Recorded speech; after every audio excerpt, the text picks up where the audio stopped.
If the idea of spending the next 45 years of your life being completely miserable sounds miserable to you, then stick around, because in this video, I'm going to share with you 10 things that you need to stop doing to make your career less miserable.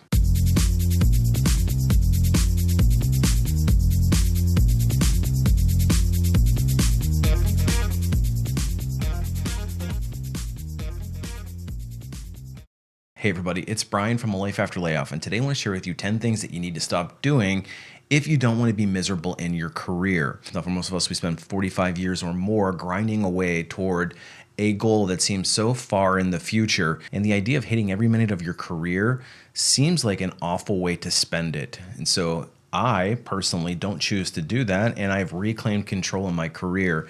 And I wanted to share with you some of the tips and hacks that I've used myself in order to approach my career with a higher degree of satisfaction. Now, these aren't the only things that I've done, but these are some of the most impactful ones to improve my mindset and my long-term vision of how I want my career to go. In fact, I have so many more that I might make a second version of this video. So if you don't want to be miserable in your career, the first thing that I'd recommend that you stop doing is isolating yourself.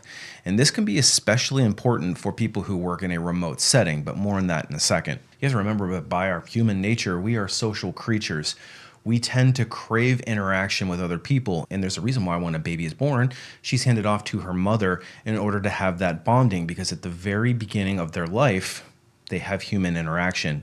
And as we go forward in our career, it's not natural to not have human interaction in our day-to-day. And so oftentimes, especially when I walk through an office setting, you will see certain people that isolate themselves and avoid the outside world. The sense of belonging is super important, and especially if you're trying to move up in your career, you do need to find your tribe. And if you continually isolate yourself, never get involved in anything, avoid participating in meetings, basically being a wallflower, you're essentially isolating yourself in a workplace setting.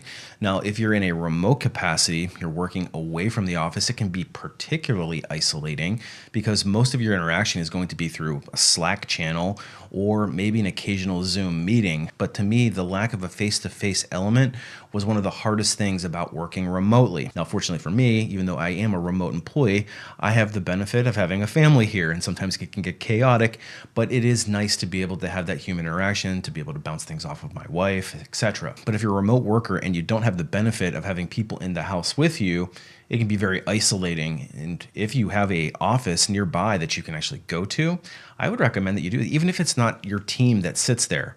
Just having the ability to sit in an office with people who are all working toward the same mission can be very important and very impactful to your mental health. And if that's not possible, or you're not interested in having a hybrid arrangement, another thing that you can do is you can try to powwow with some other people in your group who might also be working remotely and set up some common working hours. Set up a Zoom call where you all just log in and you just do your work, and then you can talk and interact as if you were sitting in the same office with them. And I know some people who do that successfully, and it does help them build a sense of community even when they're working fully remote. Or if it's feasible to do so, go to your coffee shop and work there occasionally just so you get the human interaction. Make it a point to talk to some of the other people around you, maybe talk to the barista. But the point here is not to isolate yourself both physically, but also in the context of your career. You don't want to be unknown in your organization. But if you do that, you want to make sure that you're hanging out with people who are going to prop you up. And so that's the next tip, is stop interacting and hanging out with or associating with really negative people. And that's very easy to do when you're around a bunch of people who may be pretty cynical about their careers, or you could find yourself hanging out with the gossips, and you can quickly gain a reputation of being just like them. Because here's the deal. The senior leaders do take a look around the organization. They see who's hanging out together. And if you're hanging out with people who are always negative or always gossips, it inevitably is going to rub off on you, and it's going to stunt your career growth. And if you care about your career and you don't want to be miserably stuck at the level that you're in, you want to make sure that you're associating with people who are more uplifting, the positive people in your circles. And this goes beyond the proverbial four walls of your company. If you're hanging out with a social group that's not motivated and is also very cynical about everything, then that's going to bring you down as well. And again, it's the old adage, you are who you hang out with. And if you truly care about moving up in your career and not being miserable, don't hang out with other people who are constantly miserable too. Try to surround yourself with people who are going places because inevitably it's going to pull you along. And taking it a step further, if you're the negative person, then I would encourage you to stop being so cynical. And this goes without saying that if you're overly negative about everything in your career, the job market stinks, applications stink, recruiters stink, hiring managers stink, no companies want to pay you properly, your bosses all suck, the companies that you've worked for all stink, basically everything in your life related to your career is negative, then you're going to experience just that career negativity, and other people are going to notice it too. It is going to hold you back in your career. And when you're being held back in your career, it becomes a perpetual cycle of negative reinforcement, and inevitably you're going to be miserable. And if being overly cynical sounds like you, and you have the intention of not being miserable in your career, then I would look very deeply at the root cause of it. And oftentimes it's because people lack career strategy. And the career strategy cascades through every component or every aspect of their career. They're not getting promoted because they haven't set themselves up to be promoted. They're not getting a lot of phone calls on their applications because they're not considered to be a top candidate. They're always active job seekers, applying to jobs and hoping that companies take notice, as opposed to being a passive seeker where the employers come and find them. Or my favorite, when they announce LinkedIn is a complete waste of time, and they neglect to use the tool to actually help them get ahead in their career through very targeted networking, because those are the things that unlock people's potential. And if you don't have career strategy, it's very unlikely that you're going to get out of the vicious loop or the vicious cycle of cynicism. And the next thing I would suggest, if you don't want to be miserable in your career, is to stop saying yes so much. In other words, learn how to say no professionally. And this is something that I struggle with myself, where I want to be a people pleaser. I want to say yes to every request and try to help everybody that I can. And I've learned the hard way that when I take on too much and when I say yes too frequently, I actually give away all of my energy and it leaves me with nothing left. So therefore, it's a very fast way to being burned out. Now, we don't want to just say no to everything that comes our way, especially when our boss comes and asks us to do something, or when a coworker might ask us for help. We don't want to be perceived as not being a team player, but there are ways that you can push back and say no in a more professional manner. And it's really about boundary setting. Now, I've made another video on how to establish boundaries in your career, and I will link it up above so that you can check that out. But learning how to say no in a professional manner will save you a lot of grief, save you a lot of burnout, and it will help you be less miserable in your career. And the next thing I would suggest you do is to stop comparing yourself to others.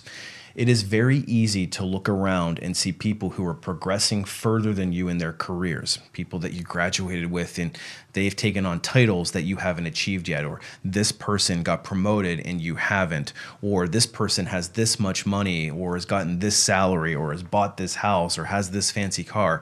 If you play the comparison game, it's the fastest way to being miserable, because inevitably what you're going to do is you're going to try to compete with the Joneses. And as you do that, it becomes a vicious cycle. And here's the thing, that vicious loop is not sustainable, and frankly, it's not fulfilling. You have to keep in mind that everybody has different paths, and it's okay if your path doesn't match somebody else's. It's okay if your pace doesn't match somebody else's. But if you find yourself wanting more in your career, this is an opportunity for you to establish a clear and concise strategy to do it. So in other words, stop winging it. So many people experience career dissatisfaction because they lack a plan. We enter into the workforce without any strategy at all, and we start to wing it in our careers. And inevitably what ends up getting happens is you get pulled in different directions, and before you know it, you're so far away from your career goal that it's not achievable anymore, or at least it feels very far away. The solution here is having a career strategy, a career map, so that you know exactly what it is that you need to do and when you need to do it, so that you're no longer winging it and you reclaim authority. And the amazing thing is once you do this, so many issues in your career start to dissolve because you now know exactly what it is that you're doing and you're being very intentional. Furthermore, you have to stop making excuses. How many of you are actually doing the hard work necessary to qualify yourself for the next position in line? Oftentimes we fall into career comfort bubbles where we don't push ourselves very hard because it's easier just to stay put. And as we know, a steady job is bad for your career, and it ultimately boils down to some degree of laziness. And taking that a step further, we have to stop being so comfortable. When's the last time that you took a risk in your career in order to truly set yourself apart from the competition? Took a risk on a new job or inserted yourself into a highly visible project. What about taking that first critical step toward a brand new career path, that one that you've been putting off for years and years? Because again, when we're too comfortable, we tend not to take risks. We tend not to take action.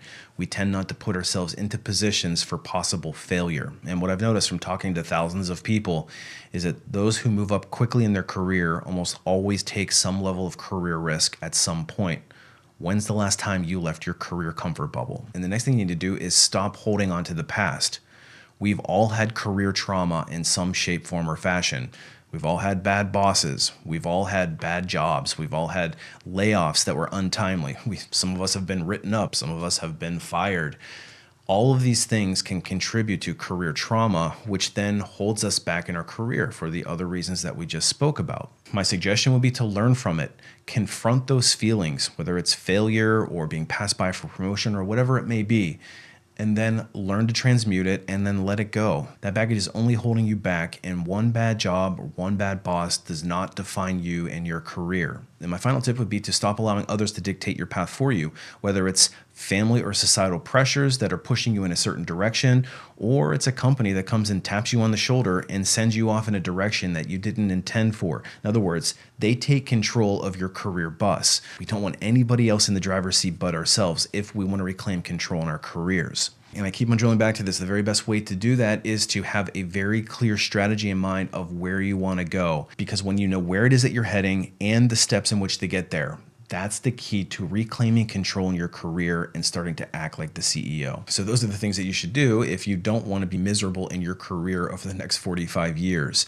Now, these are things that I've all done myself. I practice what I preach. And if you need more help unsticking yourself in your career, I actually created a course called The Ultimate Career Blueprint, which teaches you exactly how to map out your career with the highest degree of conviction and authority.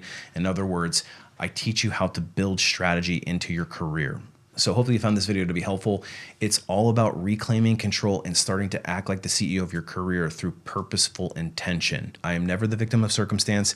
Everything that I do is very purposeful and full of strategy. Anyway, appreciate you watching. We'll see you on the next one.